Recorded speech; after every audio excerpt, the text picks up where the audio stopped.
The Outsiders, Chapter 6. Johnny gagged, and I almost dropped my hot fudge sundae. Cherry? We both said at the same time. The Soch? Yeah, Dally said. She came over to the vacant lot the night Two-Bit was jumped. Shepard and some of his outfit and us were hanging around there when she drives up in her little old Stingray. That took a lot of nerve. Some of us just jumping for her, and then her being the dead kid's girl and all. But Two-Bit stopped us. Man, next time I want abroad, I'll pick up my own kind. Yeah, Johnny said slowly.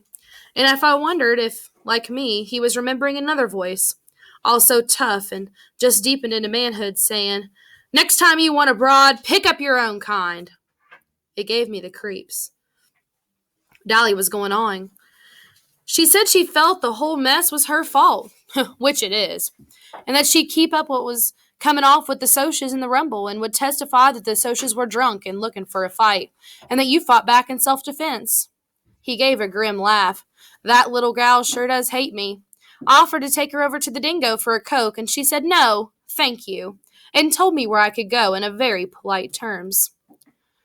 She was afraid of loving you, I thought. So Cherry Valance, the cheerleader, Bob's girl, the Soch, was trying to help us?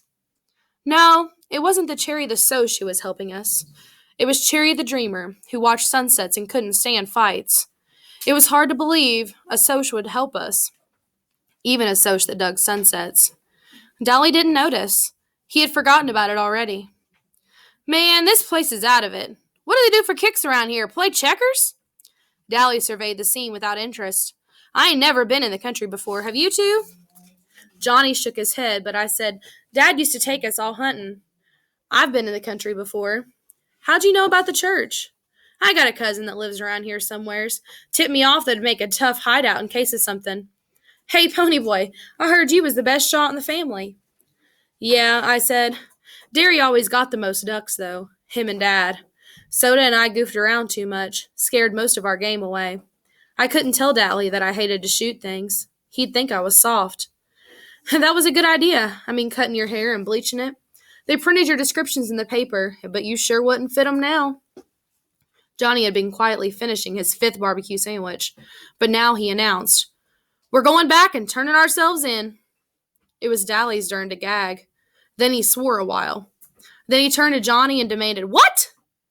I said, we're going back to turn ourselves in, Johnny repeated in a quiet voice. I was surprised but not shocked. I had thought about turning ourselves in lots of times, but apparently the whole idea was a jolt to Dallas. I got a good chance of being let off easy, Johnny said desperately, and I didn't know if it was Dally he was trying to convince her himself. I ain't got no record with the fuzz, and it was self-defense. Ponyboy and Cherry can testify to that, and I don't aim to stay in that church all my life. That was quite a speech for Johnny. His big black eyes grew bigger than ever at the thought of going to the police station, for Johnny had a deathly fear of cops, but he went on. We won't tell that you helped us, Dally. We'll give you back your gun and what's left of the money, and say we hitchhike back so you won't get into trouble, okay? Dally was chewing the corner of his ID card, which gave his age as 21 so he could buy liquor. You sure you want to go back? Us greasers get it worse than anyone else. Johnny nodded. I'm sure. It ain't fair for Ponyboy to have to stay up in that church with Derry and Soda worrying about him all the time. I don't guess. He swallowed and tried not to look eager. I don't guess my parents are worried about me or anything. The boys are worried, Dally said in a matter-of-fact voice. Two-Bit was going to go to Texas to hunt for you. My parents, Johnny repeated doggedly. Did they ask about me? No, snapped Dally. They didn't. Blasted Johnny, what do they matter? Shoot, my old man didn't give a hang whether I'm in jail or dead or in a car wreck or drunk in the gutter. That don't bother me none. Johnny didn't say anything, but he stared at the dashboard with such hurt bewilderment that I could have bawled. Dally cussed under his breath and nearly tore the transmission out of the T-Bird as we roared out of the Dairy Queen. I felt sorry for Dally. He meant it when he said he didn't care about his parents. But he and the rest of the gang knew Johnny cared and did everything they could to make it up to him. I don't know what it was about Johnny. Maybe that lost puppy look and those big scared eyes were what made everyone his big brother. But they couldn't, no matter how hard they tried, take the place of his parents. I thought about it for a minute. Derry and Soda Pop were my brothers, and I loved both of them, even if Derry did scare me. But not even Soda could take Mom and Dad's place. And they were my real brothers, not just sort of adopted ones. No wonder Johnny was hurt because his parents didn't want him. Dally could take it. Dally was a breed that could take anything because he was hard and tough. And when he wasn't, he could turn hard and tough. Johnny was a good fighter and can play it cool, but he was sensitive, and that isn't a good way to be when you're a greaser. Blast it, Johnny! Dally growled at us as we flew along the red road. Why didn't you think of turning yourselves in 5 days ago? It would have saved a lot of trouble. I was scared, Johnny said with conviction. I still am. He ran his finger down one of his short black sideburns. I guess we ruined our hair for nothing, Pony Boy. I guess so. I was glad we were going back. I was sick of that church. I didn't care if I was bald. Dally was scowling, and from the long, painful experience, I knew better than to talk to him when his eyes were blazing like that. I'd likely not, as not get clobbered over the head. That had happened before, just as it had happened to all the gang at one time or another. We rarely fought among ourselves. Derry was the unofficial leader, since he kept his head best. Soda and Steve had been best friends since grade school and never fought, and Two-Bit was just too lazy to argue with anyone. Johnny kept his mouth shut too much to get into arguments, and nobody ever fought with Johnny. I kept my mouth shut too. But Dally was a different matter. If something beefed him, he didn't keep quiet about it. And if you rubbed him the wrong way, look out. Not even Derry wanted to tangle with him. He was dangerous. Johnny just sat there and stared at his feet. He hated for any one of us to be mad at him. He looked awful sad. Dally glanced at him out of the corner of his eye. I looked out the window. Johnny, Dally said in a pleading high voice, using a tone I had never heard before. Johnny, I ain't mad at you. I just don't want you to get hurt. You don't know what a few months in jail can do to you. Oh, blast it, Johnny. He pushed his white blonde hair back out of his eyes. You get hardened in jail. I don't want that to happen to you like it happened to me. I kept staring out the window at the rapidly passing scenery, but I felt my eyes getting round. Dally never talked like that. Never. Dally didn't give a Yankee dime about anyone but himself, and he was cold and hard and mean. He never talked about his past or being in jail that way. And if he talked about it at all, it was to brag. And I suddenly thought of Dally, in jail at the age of 10. Dally growing up in the streets. Would you rather have me living in hideouts for the rest of my life, always on the run? Johnny asked seriously. If Dally had said yes, Johnny would have gone back to the church without hesitation. He figured Dally knew more than he did, and Dally's word was law. But he never heard Dally's answer, for we had reached the top of Jay Mountain, and Dally suddenly slammed on the brakes and stared. Oh, glory, he whispered. The church was on fire. Let's go see what the deal is, I said, hopping out. What for? Dally sounded irritated. Get back in here before I beat your head in. I knew Dally would have to park the car and catch me before he could carry out his threat, and Johnny was already out and following me, so I figured I was safe. We could hear him cussing us out, but he wasn't mad enough to come after us. There was a crowd in front of the church, mostly little kids, and I wondered how they gotten in there so quickly. I tapped the nearest grown-up. What's going on? Well, we don't know for sure, the man said with a good-natured grin. We were having a school picnic up here, and the first thing we knew, the place is burning up. Thank goodness this is wet season, and the old thing is worthless anyway. Then to the kids, he shouted, Stand back, children. The firemen will be coming soon. I bet we started it, I said to Johnny. We must have dropped a lighted cigarette or something. About that time, a lady came running up. Jerry, some of the kids are missing. They're probably around here somewhere. You can't tell with all this excitement where they might be. No, she shook her head. They've been missing for at least half an hour. I thought they were climbing the hill. Then we froze. Faintly, just faintly, you could hear someone yelling, and it sounded like it was coming from inside the church. The woman went white. I told them not to play in the church. I told them. She looked like she was going to start screaming, so Jerry shook her. I'll get them. Don't worry. I started at a dead run for the church, and the man caught my arm. I'll get them. You kids stay out.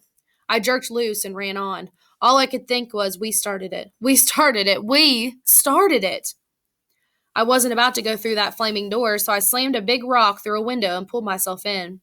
It was a wonder I didn't cut myself to death now that I think about it. Hey, Pony Boy. I looked around startled. I hadn't realized Johnny had been right behind me the whole way. I took a deep breath and started coughing. The smoke filled my eyes and they started watering. Is that guy coming? Johnny shook his head. The window stopped him. Too scared? Nah, Johnny gave me a grin. Too fat. I couldn't laugh because I was scared I'd drown in the smoke. The roar and crackling was getting louder, and Johnny shouted the next question. Where's the kids? In the back, I guess, I hollered, and we started stumbling through the church. I should be scared, I thought with an odd, detached feeling, but I'm not. The cinders and embers began falling on us, stinging and smarting like ants. Suddenly, in the red glow and haze, I remembered wondering what it was like in a burning ember. And I thought, now I know. It's a red hell.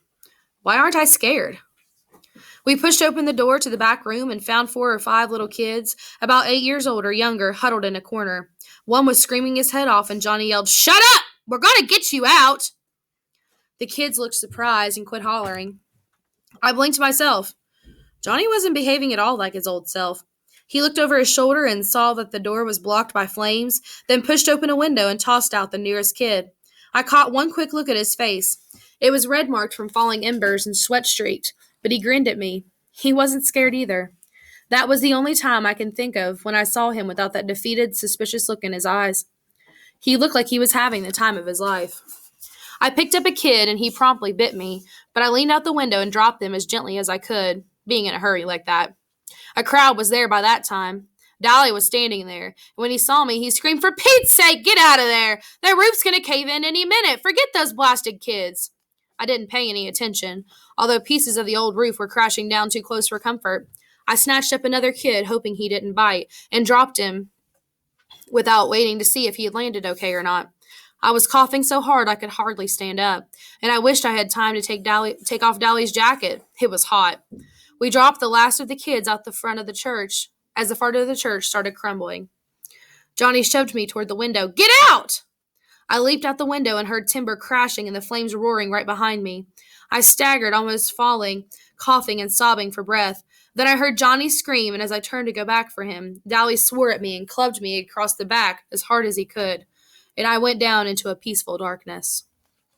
When I came to, I was being bounced around, and I ached and smarted and wondered dimly where I was.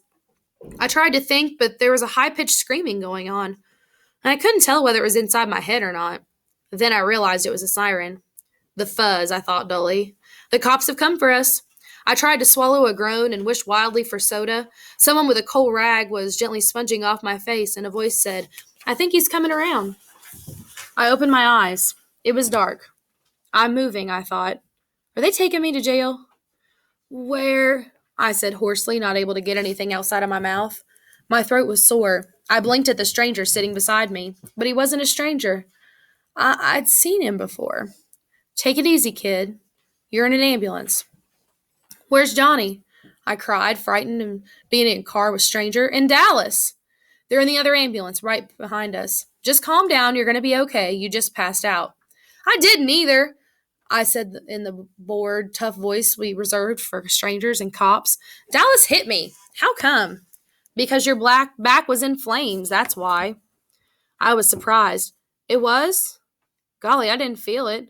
It don't hurt. We put it out before you got burned. That jacket saved you from a bad burning. Maybe saved your life. You just keeled over from smoke inhalation and a little shock. Of course, that slap on the back didn't help much. I remembered who he was then. Jerry, somebody or other, who was too heavy to get in the window. He must be a schoolteacher, I thought. Are you taking us to the police station? I was still a little mixed up as to what was coming off. The police station? It was his turn to be surprised. What do we want to take you to the police station for? We're taking all 3 of you to the hospital. I let his first remark slide by. Are Johnny and Dolly all right? Which one's which? Johnny has black hair. Dolly's a mean-looking one. He studied his wedding ring. Maybe he's thinking about his wife, I thought. I wish he'd say something. We think the tow-headed kid is going to be all right. He burned one arm pretty badly, though, trying to drag the other kid out the window. Johnny, well, I don't know about him. A piece of timber caught him across the back, and he might have a broken back.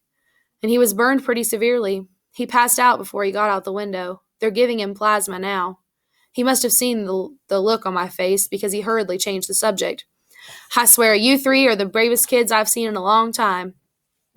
First you and the black-haired kid climbing in that window, and then the tough-looking kid going back in to save him. Mrs. O'Brien and I think you were sent straight from heaven. Or are you just professional heroes or something? Sent from heaven? Had he gotten a good look at Dallas? No. We're greasers, I said. I was too worried and scared to appreciate the fact that he was trying to be funny. You're what? Greasers. You know, like hoods. JDs? Johnny is wanted for murder, and Dally has a record with the fuzz a mile long. Are you kidding me? Jerry stared at me as if he thought I was still in shock or something. I am not. Take me to town and you'll find out pretty quick. We're taking you to a hospital there anyway. The address card in your billfold said that's where you lived. Your name's really Ponyboy? Yeah, even on my birth certificate. And don't bug me about it. I felt wheat. Are the little kids okay? Just fine. A little frightened, maybe. There were some short explosions right after you got out. Sounded exactly like gunfire. Gunfire. There went our gun. And gone with the wind. Were we sent from heaven? I started to laugh weakly. I guess that guy knew how close to hysterics I really was, for he talked to me in a low, soothing voice all the way to the hospital. I was sitting in the waiting room waiting to hear how Dally and Johnny were. I had been checked over, and except for a few burns and a big bruise across my back, I was all right. I had watched them bring Dally and Johnny in on stretchers. Dally's eyes were closed, but when I spoke, he had tried to grin and had told me that if I ever did a stupid thing like that again, he'd beat the tar out of me. He was still swearing at me when they took him on in. Johnny was unconscious. I had been afraid to look at him, but I was relieved to see that his face wasn't burned. He just looked very pale and still, and sort of sick. I would have cried at the sight of him so still, except I couldn't in front of people. Jerry Wood had stayed with me all the time. He kept thanking me for getting the kids out. He didn't seem to mind our being hoods. I told him the whole story, starting when Johnny and Dallas and I had met at the corner of Pickett and Sutton. I left out the part about the gun and our hitching a ride in the freight car. He was real nice about it and said that being heroes would help us get us out of trouble, especially since it was self-defense and all. I was sitting there smoking a cigarette when Jerry came back in from making a phone call. He stared at me for a second. You shouldn't be smoking. I was startled. How come? I looked at my cigarette. It looked okay to me. I looked around for a no smoking sign and couldn't find one. How come? Why, Jerry stammered. You're too young. I am? I had never thought about it. Everyone in our neighborhood, even the girls, smoked, except for Derry, who was too proud of his athletic health to risk a cigarette. We had all started smoking at an early age. Johnny had been smoking since he was 9. Steve started at 11, since no one thought it was unusual when I started. I was the weed fiend in my family. Soda smokes only to steady his nerves or when he wants to look tough. Jerry simply sighed, then grinned. There are some people here to see you. Claim to be your brothers or something. I leaped up and ran for the door, but it was already open and Soda had me in a bear hug and was swinging me around. I was so glad to see him I could have bawled. Finally, he set me down and looked at me. He pushed my hair back. Oh, Pony Boy, your hair. Your tough, tough hair. Then I saw Derry. He was leaning in the doorway, wearing his olive jeans and a black t-shirt. He was still tall, broad-shouldered Derry, but his fists were jammed in his pockets, and his eyes were pleading. I simply looked at him. He swallowed and said in a husky voice, Pony Boy. I let go of Soda and stood there for a minute. Derry didn't like me. He had driven me away that night. He had hit me. Derry hollered at me all the time. He didn't give a hang about me. Suddenly, I realized, horrified, that Derry was crying. He didn't make a sound, but tears were running down his cheeks. I hadn't seen him cry in years, not even when Mom and Dad had been killed. I remembered the funeral. I had sobbed in spite of myself. Soda had broken down and bawled like a baby, but Derry had only stood there, his fists in his pockets, and that look on his face. The same helpless, pleading look that he was wearing now. In that second, what Soda and Dally and Two-Bit had been trying to tell me came through. Derry did care about me, maybe as much as he cared about Soda. And because he cared, he was trying too hard to make something of me. When he yelled, Pony, where have you been all this time? He meant, Pony, you've scared me to death. Please be careful, because I couldn't stand if anything happened to you. Derry looked down and turned away silently. Suddenly, I broke out of my daze. Derry, I screamed, and the next thing I knew, I had him around the waist and was squeezing the daylights out of him. Derry, I said, I'm sorry. He was stroking my hair, and I could hear the sobs racking him as he fought to keep the tears. Back. Oh, Pony, I thought we'd lost you. Like we did, Mom and Dad. That was his silent fear, then, of losing another person he loved. I remembered how close he and Dad had been, and I wondered how I could ever have thought him hard and unfeeling. I listened to his heart pounding through his t-shirt and knew everything was going to be okay now. I had taken the long way around, but I was finally home to stay.